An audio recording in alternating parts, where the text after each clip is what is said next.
this week we're going to be working on a stationary leg weave. Splash free.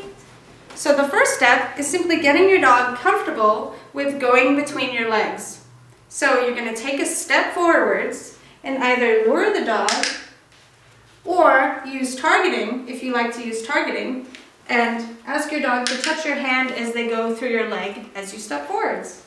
If you have a dog that's very nervous about going under your leg, you can simply lure them a little bit and click and feed them so they don't have to go all the way through your leg the first time.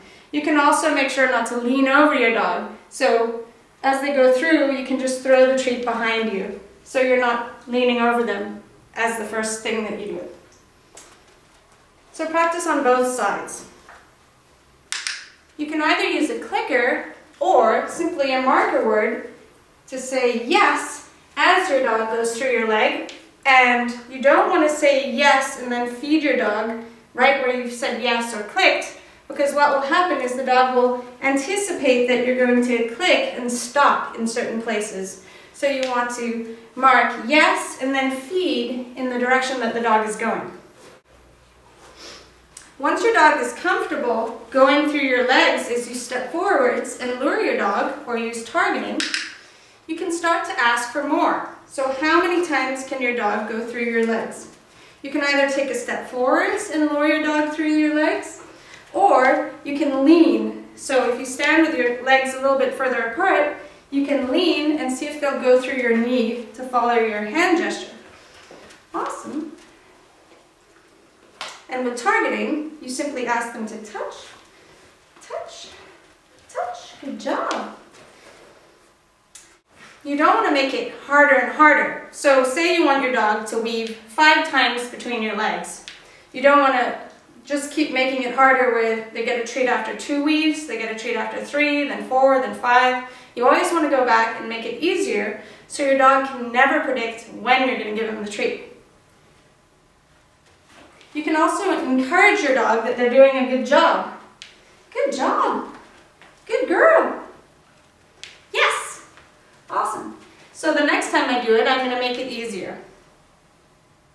Yes.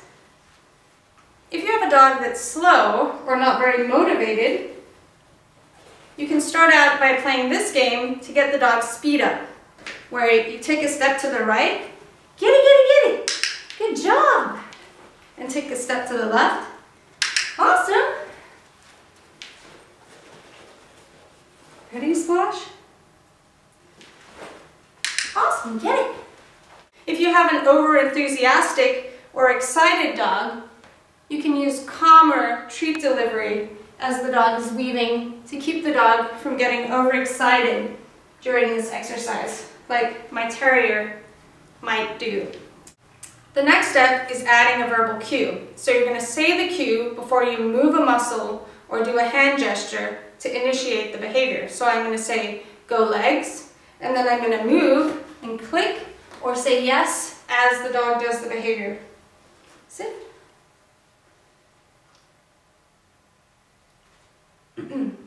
Go legs, yes.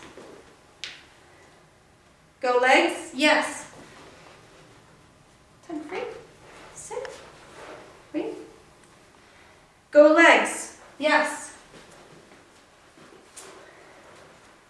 Okay. Go legs, yes.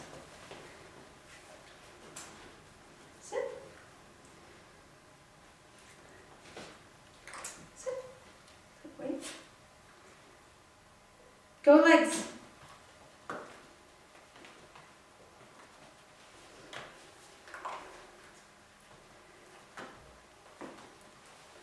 If your dog is having trouble with you just saying a verbal cue, it's perfectly fine to use your legs as a cue. So you can say go legs and then encourage them to go through your legs by moving your legs. Awesome. As you can see, when Tug has got the final behavior, you want to make sure to reinforce in all the different parts of the figure of 8. You don't always want to feed here and always feed here, because what you'll find is your dog will stop in those locations. So as your dog is going through your legs, go weave. You're going to feed in random places. So In front of your shoe, in the middle of the circle, at the back of your heel. The dog should never know where the treat they're going to get is, and that will keep them motivated to keep going forwards in hopes that the next time they go around your legs, they'll be getting a treat. Here are 2 twists to the stationary weave.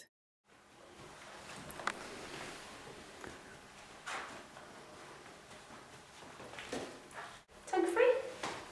Ready? Go legs.